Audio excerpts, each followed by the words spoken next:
Voilà, donc dans cette vidéo, nous allons apprendre à réaliser le cycle A plus A moins temporisé en utilisant toujours la méthode du graphe 7 et l'automate S7 1200. Donc, nous avons toujours notre vérin à double effet qu'on va appeler A, qui va devoir sortir et rentrer sa tige entre deux faits de course FC0 et FC1. Notre vérin à double effet est donc commandé, aiguillé par un distributeur Electrovan, ici SEG 2, avec l'Electrovan EVA qui va permettre la sortie de la tige et EV2 la rentrée de la tige. Alors vous avez pour le départ cycle le bouton SA et voici le graphe 7. Alors qu'est-ce qui change par rapport au cycle A plus A moins? C'est que ici on a une étape en plus et cette étape en plus c'est la temporisation. Donc vous avez l'étape d'attente, on va transition numéro 1 pousser sur SA et s'assurer que le vérin est rentré grâce au fait de course FC0. À ce moment-là on va passer à l'étape 2, on va faire sortir A+, jusqu'à son fait de course A. Et à ce moment-là, le vérin ne va pas rentrer tout de suite, on va attendre un certain temps, évidemment, grâce à la temporisation. Donc à l'étape 3, on va enclencher une temporisation. Cette temporisation, quand elle aura fini de compter pendant 5 secondes à la transition numéro 3, eh bien, entamera donc l'allumage de l'étape 4 et éteindra l'étape 3. Alors à l'étape 4, qu'est-ce qu'on fera? On fera rentrer notre vérin jusqu'à FC0. Et on recommence le cycle dès qu'on repousse sur S1.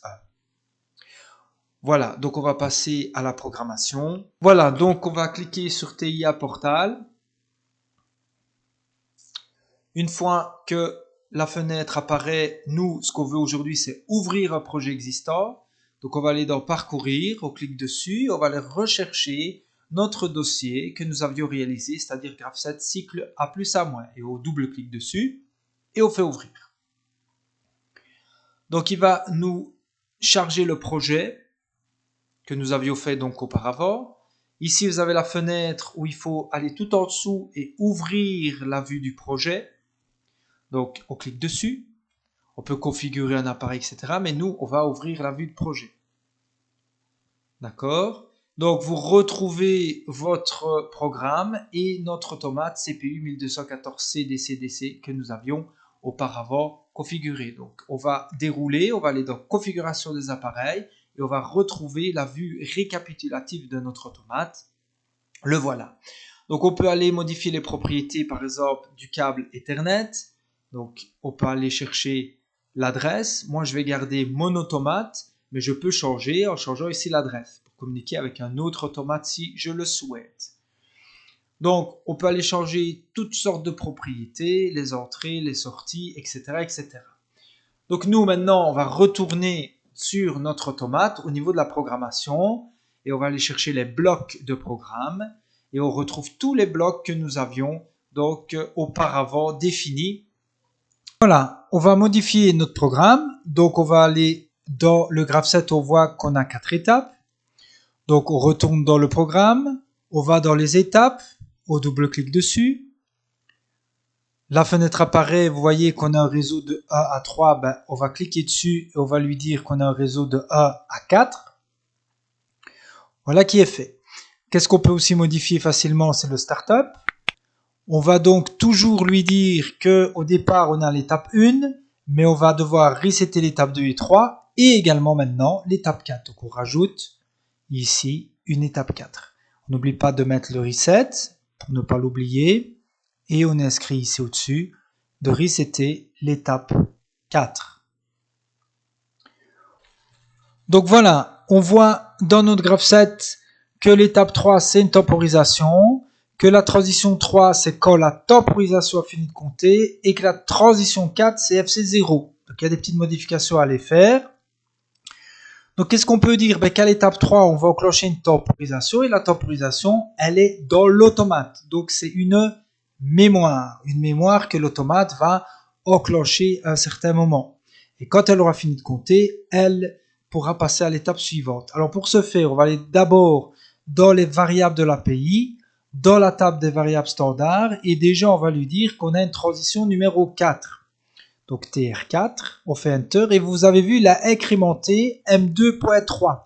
Si on regarde la dernière transition TR3, c'était M2.2. Donc on va laisser comme ça, c'est logique. On va rajouter alors la temporisation qui est en fait une mémoire que l'automate a. Il va l'incrémenter à M2.4, mais nous avons l'habitude de changer les temporisations. Pourquoi? Comme ça, on ne se mélange pas avec les transitions, tout simplement. On pourrait laisser ça, mais on va mettre M3.0, puisque c'est la première temporisation qu'on utilise. Donc voilà, et on clique sur OK. Là, on va double-cliquer sur transition. Si on regarde nos graphes 7, TRA c'est SA et FC0. FC0 c'est une sécurité qui dit que le VRAID doit être bien rentré avant de pousser sur SA. Alors vous avez la transition 2 c'est FCA, la transition 3 ce sera la fameuse temporisation et la transition 4 ce sera FC0. Donc on a quelques modifications à faire, c'est-à-dire déjà dans la transition numéro 1 ce n'est plus seulement SA mais il va falloir ajouter un E, donc on clique là-dessus, on met une boîte E et on lui dit FC0. Voilà qui est fait. La transition 2 va rester la même. On arrive à la transition 3, ce n'est plus FC0 qui va l'enclencher, mais c'est une temporisation qui va être enclenchée à la transition numéro 3.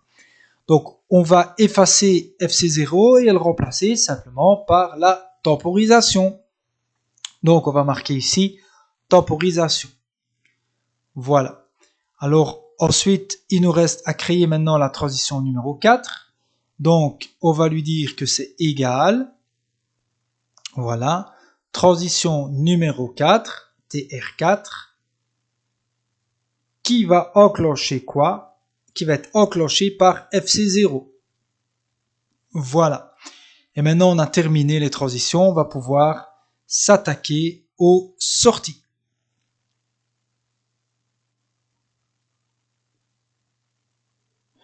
Alors au niveau des sorties, vous avez l'étape 2 c'est A+, et l'étape 4 c'est A-, et l'étape 3 ce sera la fameuse temporisation.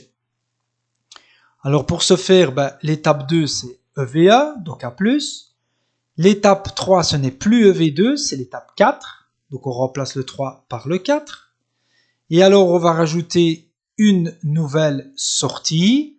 Cette sortie donc ce sera ici une temporisation, donc elle se trouve sur votre droite. Pourquoi? Parce qu'elle est en mémoire dans l'automate. Donc vous avez le choix entre TP, TON et TOF. La TON, la tonne, c'est un retard à la montée au travail, et la TOF, retard à la retombée, c'est-à-dire au repos. Donc nous on va prendre une tonne. Voilà, on clique, on maintient, on relâche. Là on laisse comme d'habitude et on fait OK. Alors, votre tonne, il faudra lui mettre une entrée, il faudra lui mettre un nombre de secondes, PT, et la sortie, Q. OK? Donc, on va aller regarder notre fameux programme pour nous dire que la sortie, c'est quoi? La sortie, c'est ici l'étape 3 qui va enclencher la temporisation. Donc, l'entrée, c'est étape 3. D'accord? Quand l'étape 3 sera actionnée, elle va commencer à compter. Donc étape 3. Voilà. Alors, la sortie, elle va actionner la mémoire temporisation. Voilà. Et alors, combien de secondes? On va mettre 5 secondes. OK? Alors, vous voyez qu'il a écrit T hashtag 5 secondes. Et elle doit être en bleu. Si elle est en rouge, c'est qu'il y a un problème, il faut recommencer.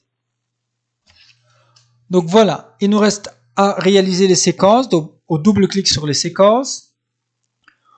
Alors ici on va diminuer pour avoir un peu plus de vision. Alors on voit que l'étape 1 et la transition 1 vont setter l'étape 2 et resetter l'étape 1. L'étape 2, transition 2 va setter l'étape 3 et va resetter l'étape 2 et ainsi de suite. D'accord? L'étape 3, la transition 3 va et ainsi de suite resetter. Donc on va mettre étape 1. Mais ce n'est plus seulement SA, c'est SA et FC0 qu'on a appelé transition 1. Donc on va remplacer ça par TR1. Voilà. Donc ça va, c'était l'étape 2, resetter l'étape 1. OK? Alors maintenant, on va faire l'étape 2. L'étape 2 et FCA va setter l'étape 3. Donc l'étape 2 et FCA, mais FCA, on l'a appelé transition numéro 2. Donc on va rester logique et remplacer tout par les transitions. Alors ça set l'étape 3 et reset l'étape 2. Alors l'étape 3 et la transition 3, voilà, va aller setter non plus l'étape 1, mais l'étape 4. D'accord? Donc on va aller remplacer ça par 4. Voilà. Et on va resetter l'étape 3. Et donc maintenant on va faire une nouvelle. Donc on peut faire copier-coller pour aller plus vite. Voilà. Mais on n'oublie pas de remplacer le 3 par le 4 dans les étapes et dans les transitions. Voilà. Et lui va incrémenter et modifier ce qu'il faut. Voilà. Et alors on va setter l'étape 1 puisqu'on a terminé le cycle. On va recommencer le cycle et surtout resetter l'étape 4. Voilà.